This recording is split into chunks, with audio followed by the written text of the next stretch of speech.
Today I'm gonna talk about few, a few, and the few. What is the difference between them? Basically, we use them for countable nouns like books, friends, buses, pens, etc. বিষয়টা কিছুটা এরকম, few এটাও এরকম একটা meaning দেয় যে what you have is not enough for you.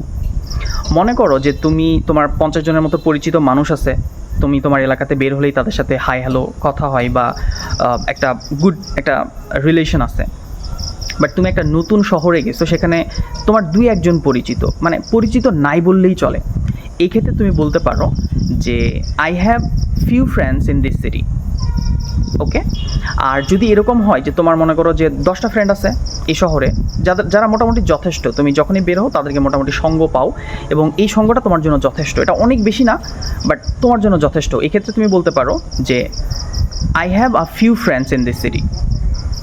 আর যদি এরকম হয় যে তোমার অল্প কয়টা ফ্রেন্ড আছে, বাট তাদের সম্পর্কে তুমি বলতে চাচ্ছ, ওই অল্প কয়টা ফ্রেন্ড নিয়ে তুমি বলতে চাচ্ছ, তাহলে তুমি বলতে পারো যে the few friends I have is very special. আমার যেই কয়টা ফ্রেন্ড আছে, অল্প কয়টাই আছে, যেই কয়টা আছে সেই কয়টা স্পেশাল।